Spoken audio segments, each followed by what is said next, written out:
Do not help these people even if you are asked to. Have you ever found yourself exhausted, drained, and frustrated after trying to help someone who simply wouldn't change? Do you keep extending your hand to people who repeatedly take advantage of your kindness? Are you trapped in cycles of enabling others while watching them make the same destructive choices over and over again? In our compassionate desire to help others, we often fail to recognize when our assistance is actually causing harm, both to ourselves and to those we're trying to help.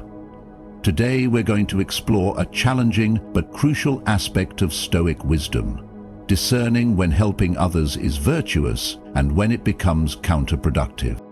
We'll examine 10 types of people that, according to Stoic principles, we should be cautious about helping, not out of callousness, but out of wisdom and true compassion. These insights might challenge your perspective, but they could also free you from exhausting relationships and enable you to direct your energy where it can truly make a difference. Throughout this video, I want to hear from you. Have you encountered these types of people in your life? How have you handled these situations? Drop your thoughts in the comments below. Let's learn from each other's experiences. Ready to discover when helping actually hurts? Let's dive in. 1. The perpetually irresponsible. The first type of person we should be cautious about helping is the perpetually irresponsible individual. These are people who consistently make poor choices and actively avoid taking responsibility for their actions. Think about someone in your life who repeatedly creates their own problems through carelessness, impulsivity, or willful negligence. Perhaps they overspend despite financial struggles, repeatedly miss deadlines despite warnings, or engage in risky behaviors despite previous consequences. When crisis inevitably strikes, they immediately seek external rescue rather than internal reflection. Stoicism places enormous emphasis on personal responsibility. As Epictetus taught, make the best use of what is in your power and take the rest as it happens. The perpetually irresponsible person rejects this fundamental principle, instead believing that their problems are always someone else's to solve. When we repeatedly bail out such individuals, we interfere with the natural consequences that could serve as their greatest teachers. We deny them the opportunity to develop resilience, self-reliance, and practical wisdom. Our help becomes a form of harm, enabling destructive patterns rather than encouraging growth. True Stoic compassion recognizes that sometimes allowing someone to face the natural consequences of their choices is the most helpful action we can take. It's not abandonment, it's respecting their capacity to learn and grow through adversity. Have you encountered perpetually irresponsible people in your life? How have you balanced compassion with the need for them to develop responsibility? Share your experiences in the comments below. 2. The blame shifters. The second type of person we should be cautious about helping is the blame shifter. These individuals have perfected the art of avoiding accountability by consistently finding external reasons or people to blame for their problems. You likely know someone like this, the person who always has an elaborate explanation for why nothing is ever their fault. Their boss is unreasonable, their partner is demanding, the system is rigged, or they're simply victims of bad luck. They've constructed an entire worldview where they bear no responsibility for their circumstances. This mindset directly contradicts core Stoic principles. Stoicism teaches us to focus on what we can control, our own judgments, decisions, and actions, rather than external circumstances. As Marcus Aurelius wrote, "You have power over your mind, not outside events. Realize this, and you will find strength." When we help blame shifters, we inadvertently reinforce their distorted worldview. Our assistance becomes evidence that their problems are indeed external and require external solutions. We enable them to continue avoiding the internal work necessary for genuine growth and change. True help would involve encouraging them to examine their own role in their difficulties, and to focus on what they can control. But blame shifters typically resist this perspective, making our help ineffective and potentially breeding resentment on both sides. I'm curious, what strategies have you found effective when dealing with blame shifters? Have you found ways to encourage accountability without seeming judgmental? Share your insights in the comments section. 3. The entitled. The third type of person we should be cautious about helping is the entitled individual. These people believe they inherently deserve help and expect it as a right rather than appreciating it as a gift. You can recognize entitled people by their expectation that others should solve their problems, their lack of gratitude when receiving assistance, and their indignation when help isn't immediately forthcoming. They often use phrases like "you should," "you need to," or "you have to" when requesting help, revealing their belief that others are obligated to assist them. This attitude fundamentally conflicts with Stoic values of self-reliance, gratitude, and earned merit. Stoicism promotes the development of virtue through effort and personal growth, not through demanding that others meet our needs. When we help entitled individuals, we risk reinforcing their sense of entitlement and discouraging them from developing the virtues of hard work, patience, and gratitude. Our assistance becomes a form of validation for their belief system, rather than a catalyst for positive change.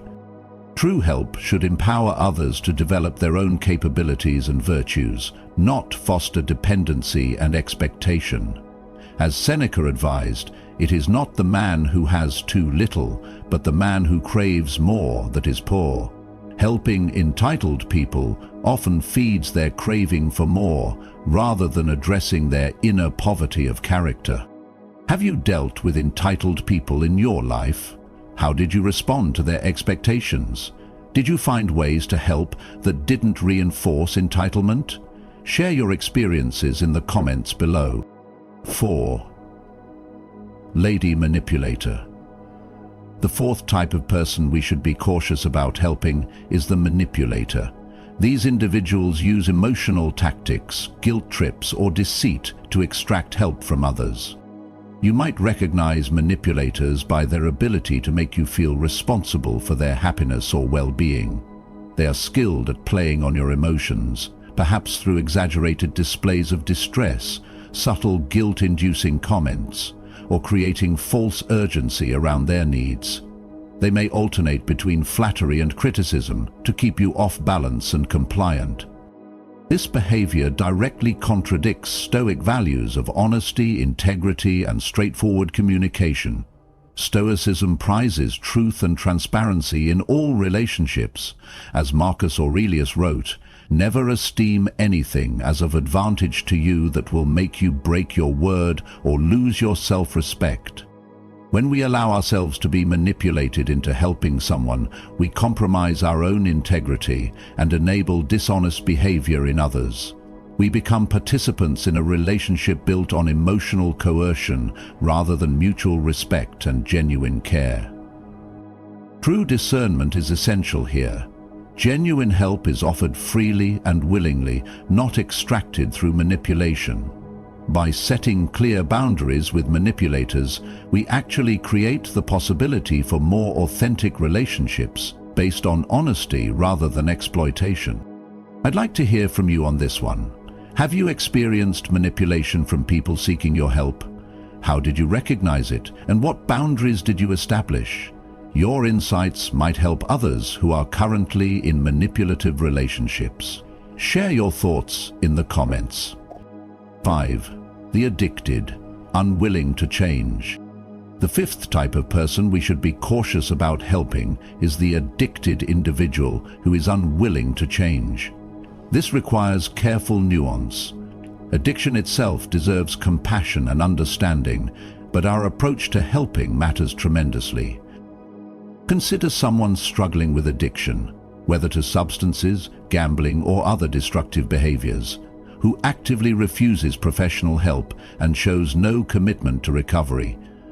They may seek financial assistance, emotional support, or practical help while continuing their addictive behavior, without any steps toward change. Stoicism emphasizes both compassion and reason. While we should have deep compassion for those suffering from addiction, reason tells us that certain types of help can actually enable the addiction rather than support recovery. As Epictetus taught, it's not what happens to you, but how you react to it that matters. Our reactions to others' addictions matter greatly. When we provide help that makes it easier for someone to continue in active addiction, by providing money that funds the addiction, making excuses for their behavior, or shielding them from consequences, we become unwitting participants in their self-destruction. Our help actually harms by prolonging the addiction and delaying recovery. True help in such cases might involve encouraging professional treatment, setting healthy boundaries, and offering support specifically for recovery efforts rather than enabling the addiction itself. This approach honors both compassion and wisdom. This is a difficult topic that many of us have faced personally. If you've had experience with loved ones struggling with addiction, what approaches have you found most helpful? What boundaries were necessary? Share your insights in the comments, as your experience might guide others facing similar challenges. 6. The chronically helpless. The sixth type of person we should be cautious about helping is the chronically helpless individual. These people present themselves as incapable and constantly in need of rescue, even for tasks they are fully capable of handling. You might know someone who seems to be in a perpetual state of crisis, always needing your intervention for matters most adults handle independently. They may claim inability to complete basic tasks, make simple decisions, or solve ordinary problems without your guidance. Their helplessness has become a core part of their identity. This mindset directly contradicts Stoic principles of self-reliance and inner strength. Stoicism teaches that we all possess the internal resources to face life's challenges. As Seneca wrote, "It is not because things are difficult that we do not dare. It is because we do not dare that things are difficult." When we constantly rush in to solve problems for the chronically helpless, we inadvertently confirm their belief in their own incapacity. Our help, intended to support, actually undermines their confidence and prevents them from developing their own capabilities and resilience. True help should aim to empower others, not reinforce helplessness. This might mean encouraging them to attempt tasks independently, celebrating their successes, and allowing them to learn from their mistakes, rather than preventing all possibility of failure. Have you encountered chronically helpless people in your life? How have you balanced providing support with encouraging independence? Share your approaches in the comments. Your insights might help others navigate similar relationships. 7. The ungrateful. The seventh type of person we should be cautious about helping is the ungrateful individual. These people show no appreciation for the help they receive and may even demand more or criticize your efforts. You've likely encountered someone who receives assistance with indifference or entitlement rather than gratitude.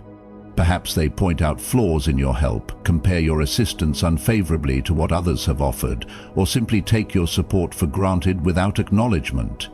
After receiving help, they may quickly return with additional demands rather than expressions of thanks. This attitude fundamentally conflicts with the Stoic virtue of gratitude. Stoicism places enormous value on appreciating what we have and the kindness we receive. As Marcus Aurelius practiced in his meditations, we should regularly give thanks for the good in our lives, including the help others provide. When we continue to help the ungrateful, we may find ourselves becoming resentful and emotionally drained.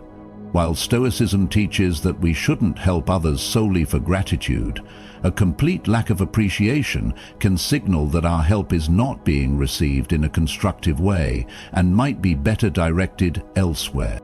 True Stoic giving comes from virtue, not expectation.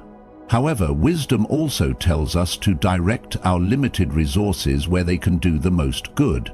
Sometimes this means prioritizing those who will truly value and benefit from our assistance.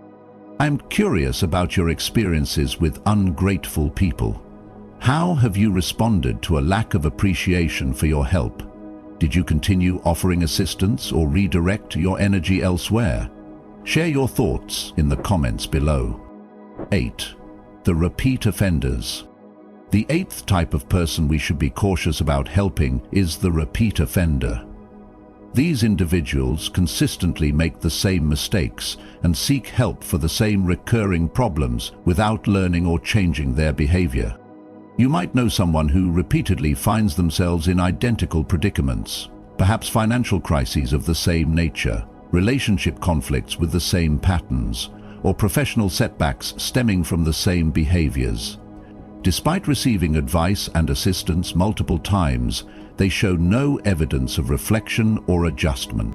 This pattern contradicts the Stoic emphasis on learning from experience and continuous self-improvement. As Epictetus taught, make it your study to see things in their true light so that you may know what to pursue and what to avoid. The repeat offender fails to see their situation in its true light and therefore continues pursuing harmful patterns. When we repeatedly help someone with the same issue without any sign of change, we risk enabling a cycle that prevents genuine growth. Our assistance becomes a bandage that temporarily alleviates symptoms while allowing the underlying problem to persist and even worsen. True help might involve encouraging deeper reflection on the root causes of recurring problems and supporting efforts toward meaningful change rather than simply addressing the immediate crisis. Sometimes, allowing natural consequences can be the catalyst needed for genuine transformation. Have you dealt with repeat offenders in your life? At what point did you recognize the pattern, and how did you adjust your approach to helping them? Share your experiences in the comments. Your insights might help others recognize and address similar patterns. 9. Those who reject sound advice. The 9th type of person we should be cautious about helping is the individual who consistently rejects sound advice. These people may ask for your guidance, but then dismiss or ignore the counsel they receive, especially when it requires effort or change on their part. You've likely encountered someone who repeatedly seeks your input but never implements it. They may nod in agreement during your conversation but continue exactly as before. Or they might actively argue against your suggestions, finding reasons why sensible approaches won't work for their unique situation. Yet they return again and again for the same advice they won't follow. This behavior contradicts the Stoic value of reason and practical wisdom. Stoicism teaches us to seek knowledge and apply it to improve our lives. As Seneca wrote, "If a man knows not to which port he sails, no wind is favorable." Rejecting sound advice is like refusing to consult a map while claiming to be lost. When we continue offering thoughtful counsel to those who consistently ignore it, we waste our wisdom and energy. Our help becomes an empty ritual rather than a catalyst for positive change. This can lead to frustration and diminished goodwill on both sides. Sometimes, the most stoic action is to accept that you cannot force wisdom upon another person. True receptivity to guidance requires humility and a genuine desire to improve, qualities that must come from within.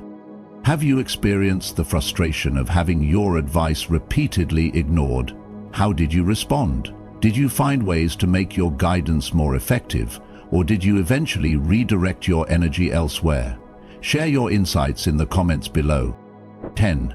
Those whose problems stem from vice. The 10th type of person we should be cautious about helping is the individual whose difficulties are a direct result of their own vices. These might include laziness, dishonesty, greed, or other character flaws that directly cause their problems. Consider someone whose financial troubles stem from excessive gambling, whose relationship problems result from habitual lying, or whose professional setbacks arise from consistent laziness. They seek help with the consequences while actively maintaining the vice that creates those consequences. This situation directly challenges Stoic principles, as Stoicism is fundamentally about developing virtue and character. As Marcus Aurelius reminded himself, "Waste no more time arguing about what a good man should be one." The virtuous life is the central aim of Stoic practice. When we directly alleviate the consequences of vice without addressing the underlying character flaws, we may inadvertently support those vices. Our help becomes a cushion that makes vice more comfortable rather than an incentive for virtue. This doesn't serve the person's true well-being or development. True help in such cases might involve encouraging virtuous behavior rather than simply removing negative consequences. This could mean supporting efforts toward honesty, self-discipline, moderation, or other virtues that would address the root cause of their difficulties. This requires discernment and wisdom. What are your thoughts on helping those whose problems stem from vice? Have you found effective ways to encourage virtue while still showing compassion? Share your reflections in the comments section. As we conclude our exploration of these 10 types of people we should be cautious about helping, it's important to emphasize that Stoicism is not about coldness or abandonment. Rather, it's about wisdom, discernment, and true compassion, the kind that considers long-term well-being over short-term relief. The Stoic approach to helping others balances several key principles. First, we should help from virtue, not from expectation of return or recognition. Our assistance should come from a place of genuine goodwill. Second, we should consider whether our help truly benefits the recipient in the long term, not just momentarily. Sometimes, what feels helpful in the moment actually hinders growth and development. Third, we should recognize our own limitations. We cannot force others to change, take responsibility, or develop virtue. We can only offer opportunities and support for those processes. Finally, we should direct our limited resources of time, energy, and goodwill where they can do the most good, both for others and for our own development as virtuous individuals. By applying these principles with wisdom and discernment, we can offer help that truly serves others, rather than enabling harmful patterns or depleting ourselves. Thank you for joining me in this exploration of Stoic wisdom. If you found value in today's discussion, please hit that like button, subscribe to the channel for more Stoic insights, and share this video with someone who might benefit from these principles. I'd love to hear your thoughts on this topic. Which of these types have you encountered in your own life? How have you applied Stoic principles in deciding when and how to help others? Share your experiences in the comments below.